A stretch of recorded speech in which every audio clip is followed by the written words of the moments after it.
Jane? Jane? What is it, Irma? Oh, Jane, why do people think I ought to be a novelist? A novelist?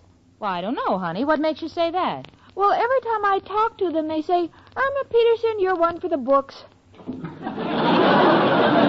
Well, that's what you can expect when you listen to My Friend Irma. Friendship, friendship, just a perfect friendship. When other friendships have been forgot, theirs will still be hot. My friend Irma.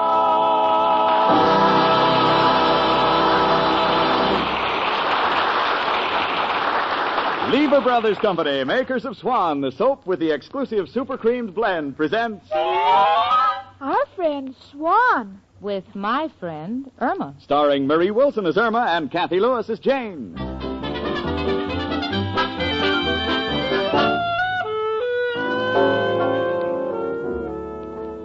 The other day I was talking to an eminent psychologist, and he was telling me about a thesis he was writing entitled The Human Mind and Where It's Going. Then he met my roommate Irma Peterson, and he changed the title to The Human Mind and Where It Got Lost. Well, Irma affects different people strangely, but me, Jane Stacy, I love her. In fact, I can't wait for the day to be over and the door to open and have Irma Peterson come into the room saying, Oh, Jane, I'm so disgusted with everything. I hate my job and the way my boss, Mr. Clyde, treats me. Why, honey? What happened today? Oh, it's all his fault. He yells and he gets me so confused. You? Confused? Yes, he asked me to put some ice water in the pitcher on his desk, and then he asked me to fill his fountain pen with ink. I think I got mixed up. What happened, honey?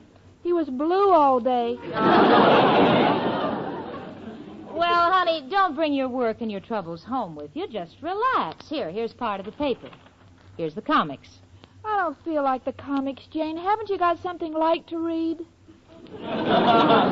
Irma, really, you have lots to be thankful for. No, Jane, the future holds nothing for me. I can look at my mind and see there's nothing there.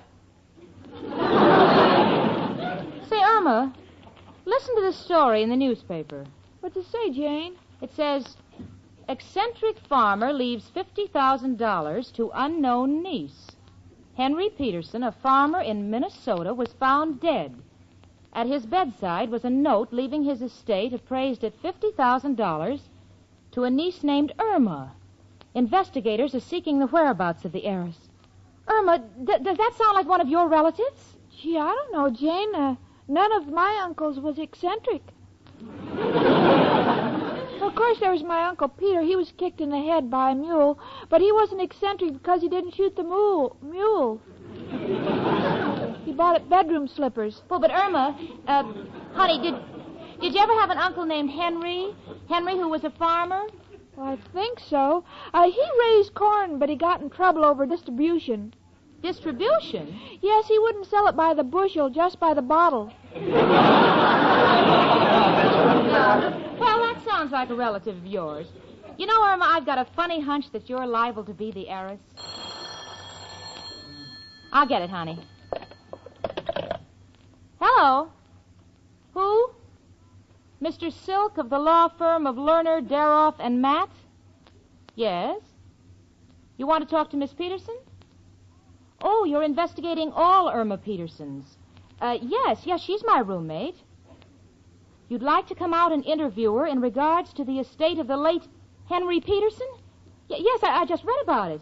You come right out. Tell him to take a cab, Jane. I'll pay for it. Yes, it's 8224 West 73rd Street, apartment 3B. We'll be waiting for you. Bye. Oh, Irma. Irma, I've got a terrible feeling that you're going to get $50,000. I'm so happy for you. I'm so happy for you, I could just cry.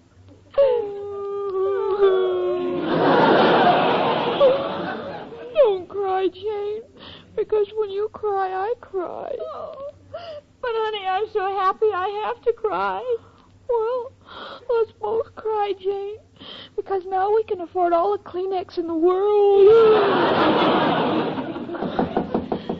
Come in. It's only me, Professor Kropotkin. Well, what's the matter? You're crying.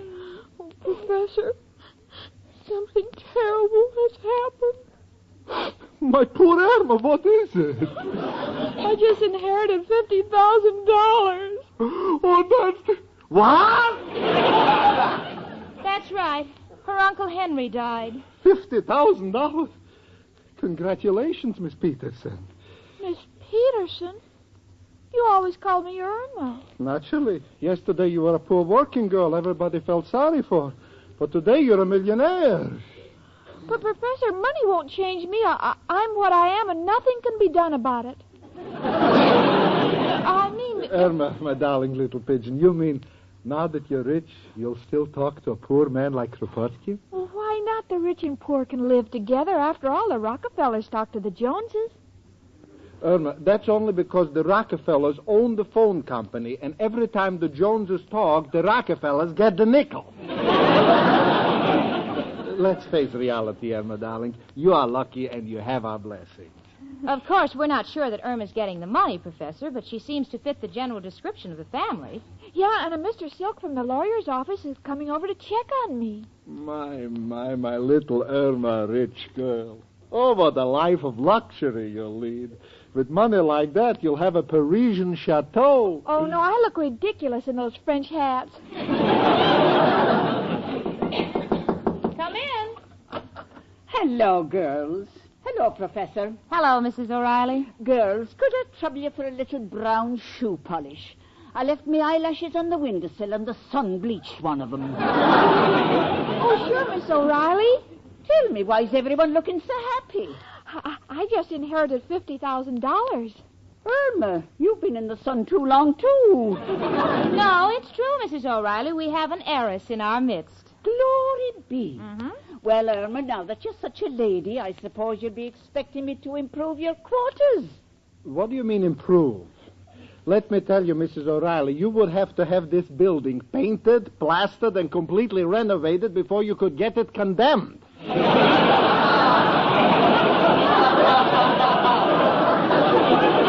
Oh, hush with you. Just because your room's a mess? Well, maybe if you paid your rent, it wouldn't be. Don't worry, you'll get your rent. I'm raising the money. I'm charging visitors 10 cents to look at my room. Now you don't have to go to Europe to see the ruins of Pompeii. Hush up now. If there's anybody's room I'll fix, it's Irma's. That is, if Irma will still prefer our humble company. Oh, of course I will. My money isn't going to change me. I'm a poor, simple girl. $50,000 by her is poor. Hmm? Well, all right, I may not be poor, but I'm as simple as I always was. Gosh, I can't mingle with the rich. I'm not the kind of a person who likes to ride on foxes and go out with hounds. Oh, Irma, I know nothing will ever change you, honey. I'll always remember the sweet little girl who put my best evening gown in the stove when I asked her to baste the ham. Oh, gee, Jane, we've had such wonderful times together. Yeah, I remember the time we went to the zoo and you offered to pay for an operation on the camel because you thought it was a horse with a crooked spine. Oh, yes. Mine has been a rich, full life. Well, now that I see that Irma's still the same sweet, charming girl as ever, I have news, too. You're all invited down to my place this evening for a little birthday party. Oh? It's my birthday. Oh, congratulations, Mrs. O'Reilly. I'd love to come. How old are you? About 41. 41? That's right. Mrs. O'Reilly is 41. But that's just around one ankle. Oh, hush with you, Professor. Well, I'll be seeing you all later. Come along, Professor. I better go along with her and make sure she doesn't bake a cake, or we'll all be dead by dawn. Oh, Jane, isn't this a wonderful day? I can't wait to tell Al about my inheritance. How do you think he'll take it, Jane? When Al finds out that you've inherited $50,000, you won't be able to pry him loose with a blowtorch. Oh, maybe that's Al now. Come in. How do you do? My name is William Silk. I'm the investigator. Which one of you is Miss Peterson? I am. Miss Peterson, did you by any chance have an Uncle Henry? Henry? Yes. You know, your Uncle Henry, the one we were reading about? Oh, yes. He was married to one of my aunts. Have you heard from your Uncle Henry recently? No, but I saw him about 8 years ago, and we spoke for about an hour, but I couldn't understand him. Why not? He'd fallen down the well. Well, Miss Peterson, this is a preliminary investigation. It's narrowed down to 3 people, you and 2 other young ladies from Minnesota. I must say that since talking to you, you sound like the most logical heiress of the deceased Henry Peterson. Come in. Oh, hello, Al, honey. Hiya, chicken. Hello, Jane. Hello, Al. Well, Miss Peterson, there's nothing more to be done at this time. You'll hear from us. Good luck to you. I'd like to ask you a few more questions, Mr. Silk. I'll see you at the front door. What's up, chicken? Al, I've got some wonderful news to tell you. Chicken, before you start, I got some wonderful news, too. I'm just finishing a great new deal. Painting tuxedos on ducks and selling them for penguins. Well, you won't have to worry about any more of your deals, Al, honey. I just inherited $50,000. Chicken, I told you you shouldn't eat before you go to sleep. Oh, no, Al, my Uncle Henry just died. That was the lawyer that was just here. 50, gee. Huh? What a lump of dough. Why, the total rewards out for my friends don't equal that. Well, Al, now that I have money, we can get married, can't we? Married? On the contrary, chick, we're through. Through? Certainly, Miss Peterson. Miss Peterson? I'm not Miss Peterson. I want to be Mrs. Al. Listen, chicken, what kind of a guy would I be marrying a dame for her money? I realize that I don't have a job or any money in the bank or any immediate future, but at least I'm a self-made man. But, Al, I still love you. Well, I love you too, chicken, but it wouldn't work out. Money would change our point of view. We'd get married, you'd want to send the kids to Harvard. I'd want to send them to Macy's, let them work like the old man did. But, Al, No, please. chicken, it's no use. We're on different sides of the track. You'll get in with that fast crowd that lives on roulette and baccarat and chocolate. Oh, no, Al, I'll cook whatever you like. Please, chicken, let us not hurt each other any longer. It's one thing when people say, look at that bum, his wife works. But it hurts when they say, look at that bum, his wife supports him. So long, chicken. No, Al, I don't want anything. I want you. I'm satisfied with nothing. Sorry, chicken. I'm not the gigolo type. So I think I'll blow. As the French say, tete-a-tete. Oh, Al, Al, come back. Oh, I'm a wealthy widow.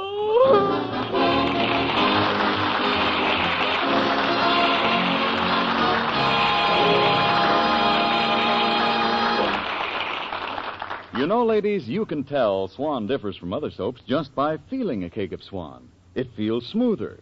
As Susie Swan says, it's a smoothie. It's a smoothie, it's a cake of Swan. You can feel the super cream blend. You can feel the difference in it. You can tell it in a minute. It's a smoothie. That's Swan. Yes, ladies, next time you unwrap a cake of Swan, run your fingers over it. Feel how it differs from other soaps. Feel the extra smoothness of the cake itself. Now, that's a direct result of Swan's exclusive super creamed blend. And when you use Swan for dishes, feel the creamier suds. Swan's mild suds protect your hands. After you're through, look at your hands. You'll see they're left with a wonderful, smooth, young look. Swan super creamed suds are rich, thick suds, too. The kind of suds that get dishes washed fast, that rinse away so completely your dishes don't need wiping. Yes, Swan soap means faster dishwashing and protection for your hands, thanks to Swan's exclusive super creamed blend.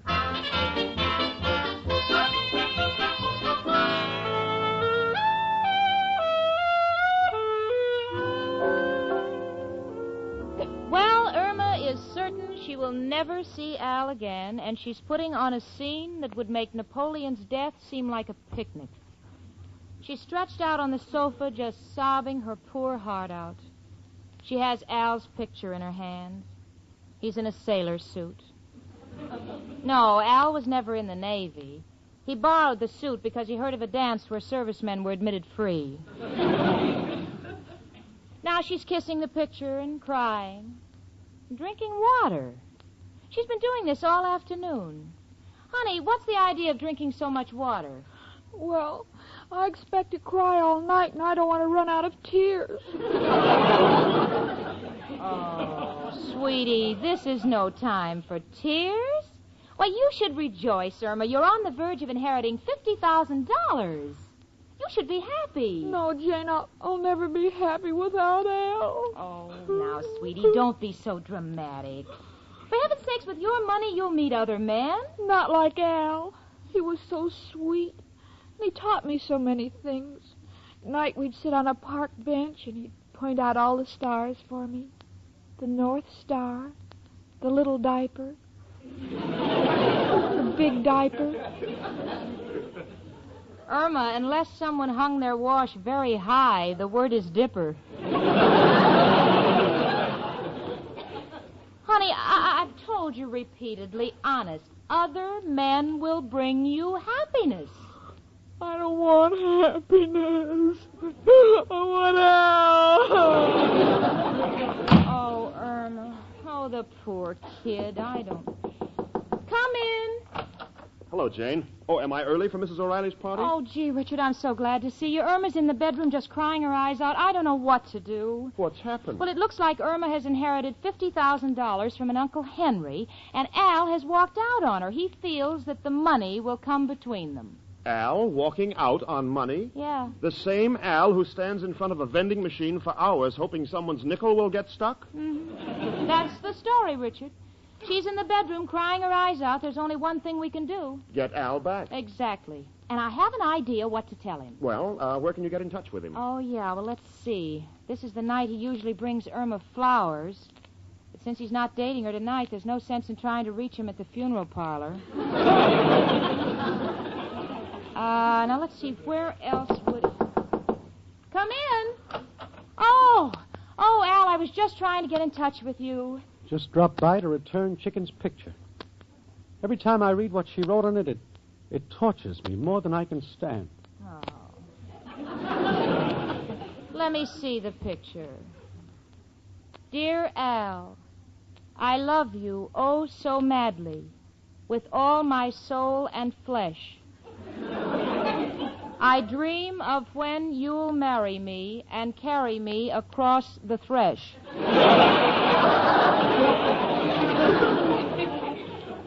P.S.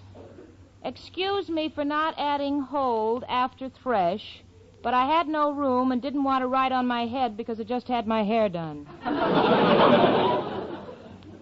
Guess who? Dame writes like a sonnet. Hate to give her up. Oh, Al, you don't have to give her up. The inheritance doesn't have to come between you. She'll need help now, and you can help her. Me? Sure, she'll need a business manager, and you're the man for the job. Hey, that sounds good. Then no one can say I'm marrying her for the dough. Well, certainly, Yeah. Al, sure.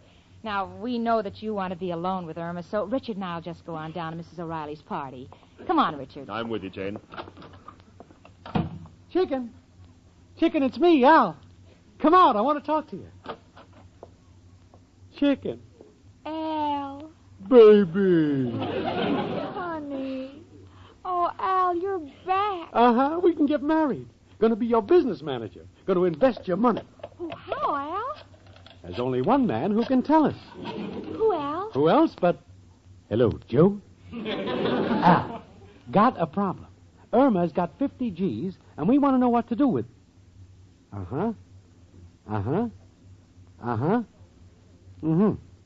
Lay low until everything cools off.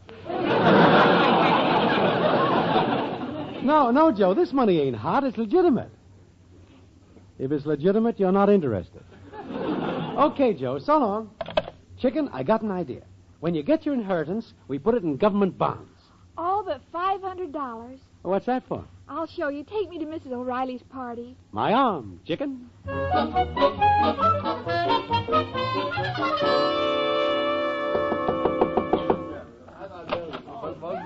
Hi, everybody. Cake and everything. Irma! Oh, Al. Irma and Al together. Oh. That's the way it should be. Oh, please, everybody, let me speak. Go ahead, Irma, darling. I've decided that money isn't everything. What is important is friends. You can't take it with you. I'd rather take my friends with me when I go. No, you know what I mean. We know what you mean, Irma, and we love you for it. I want you to all share my good fortune.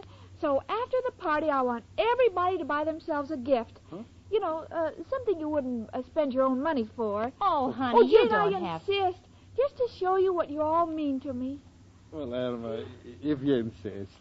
Miss O'Reilly, you're the first. It's your birthday. What do you want to buy? Well, frankly, I've always wanted to have my face lifted. Oh, but I know there isn't enough money. And nobody's that strong. Hush up, Professor. So I think I'll just buy a little makeup kit. You have no idea how long it takes me to get my face to look the way it does. I just thought you put it in the Mix Master for 5 minutes. All right, Professor. Now, what do you want to buy? Me? Well, Emma, darling, you know I'm playing the fiddle at the Gypsy Tea Room, and nothing would make me happier than to have a larger case for my violin. Oh, are you getting a larger violin? No. I can't stand the food there, and I want to smuggle in my lunch. Well, all right, and Al, how about you? Well, Chicken, since you insist, I'd like to buy one of them big canes with a folding seat on top. You know that gadget sportsmen sit on when they watch the races? But Al, you don't go to the races. I know, but my feet kill me when I'm waiting for that unemployment check. Say, that gives me an idea. See you later. Goodbye. All right, Jane, it's your turn. Oh, honey, I don't want anything. Oh, I insist, Jane. Oh. Well, all right, sweetie. I'll pick out something for the apartment, huh? Good. And I'll charge it to my account at Gimbel's. Oh, Irma, on behalf of all of us, we want to thank you. But most of all, your Uncle Henry, who made this possible. Oh, you're all welcome. And I'm sure if Uncle Henry knew he was dying for such wonderful people, he'd gladly do it over again.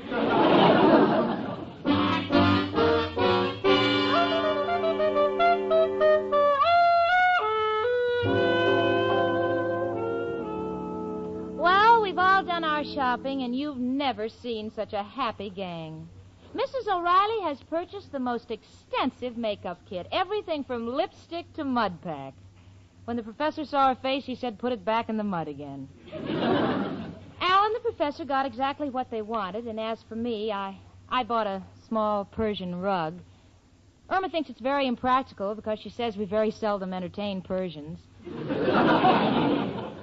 But she's happy beyond words, even though her account at Gimbel's has $500 against it. Jane? Yeah, honey? Gee, you'll never know how wonderful I feel.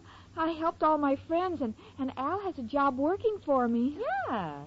You know, honey, you're what you call a philanthropist. How can you say that, Jane? I was born in Minnesota. Oh. All right, sweetie. Come in. Oh, it's Mr. Silk again from that lawyer's office. Miss Peterson, I'm afraid I have bad news for you. Bad? Yes, you're not the Irma Peterson we were looking for. What? No, the Irma Peterson who is the real heiress is a waitress in Milwaukee. We've checked your records. You never had an uncle named Henry. Good day. Irma Peterson. How could you make such a mistake? Don't you realize we now have $500 in bills we have to pay? Well, I didn't know. Well, whatever made you think you had an Uncle Henry? Well, I had an aunt named Henrietta, and I thought he could be her husband. Oh, honey, and we've spent over $500. Come in. Hello, kids. Chicken, got some news for you. Al, I have some news for you, too. Okay, Chicken, ladies first. What's your news? I'm poor again. I didn't inherit the money. What? Al, what's wrong? You're white. Chicken, I just came from the unemployment office. Told them I had a job as your business manager, so they took me off the list.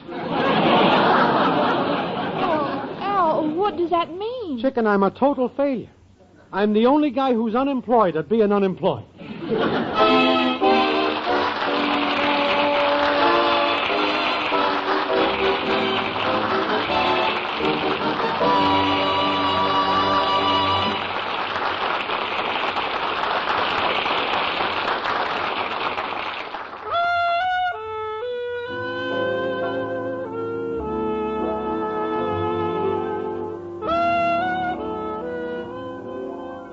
The other day, Irma put her coat and hat on and started out the door with a cake of swan in her hand. So I said, "Honey, where are you going with our swan?" And Irma said, Well, gee, Jane, spring is here, so I'm taking our swan up to the pond at Central Park to play with the other swans. Well, Jane, you know Irma has her serious moments about swan soap, too. Like when she washes dishes. Why, she says swan is perfect for dishes. And you know, lady, it's true. Why, even the way a cake of swan feels tells you it's a perfect dishwashing soap. Sure, next time you unwrap a cake of swan, just feel the cake with your fingertips. Feel how Swan Super Creamed Blend makes it differ from other soaps. It feels smoother. Then feel those mild swan suds. They feel richer, creamier. Then you'll know why Super Creamed Blend protects your hands. Yes, thanks to Swan Super Creamed Blend, your hands are left with a smooth, soft, young look. And what's more, those Swan suds rinse away so completely your dishes don't need wiping. A real time saver. Yes, it's worth looking into, lady, because if you want a soap that protects your hands, a soap that'll get you out of the kitchen in a hurry, you want the soap with the exclusive Super Creamed Blend, Swan Soap.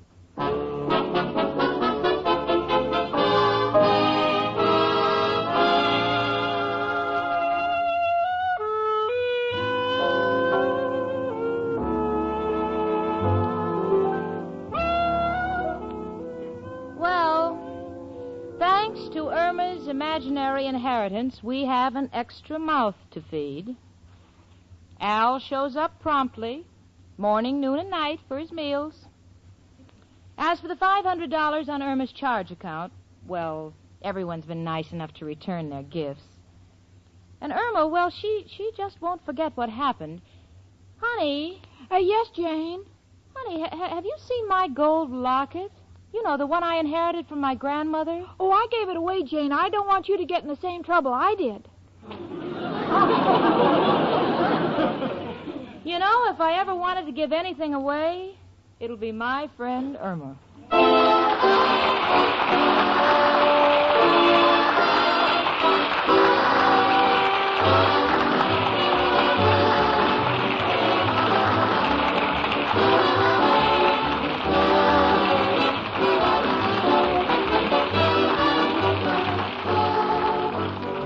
My Friend Irma, presented by Swan, another fine product of Lever Brothers Company, was produced and directed by Cy Howard. Tonight's script was written by Cy Howard and Park Levy. Folks, next Monday evening, listen again to Our Friend Swan. With my friend Irma. Starring Mary Wilson as Irma and Cathy Lewis as Jane. The part of Professor Kropotkin was played by Hans Conreid. Ladies, listen. The shortage of fats and oils is still very serious, and it's worldwide. So please keep on saving every drop of used kitchen fat. Your butcher will pay you for every pound. Frank Bingman speaking. Spry. Cakes are light and high. Spry. There's a reason why. Spry. Cakes improve with Spry. Rely on Spry. Yes, there's a reason why Spry makes grand cakes. Spry has an amazing cake improver secret. Try the Spry one bowl way and be sure of lighter, finer, richer cakes every time. No other type of shortening has Spry's cake improver. For new cake-making success, try Spry, the pure all-vegetable shortening. Rely on Spry. S-P-R-Y. Rely on Spry.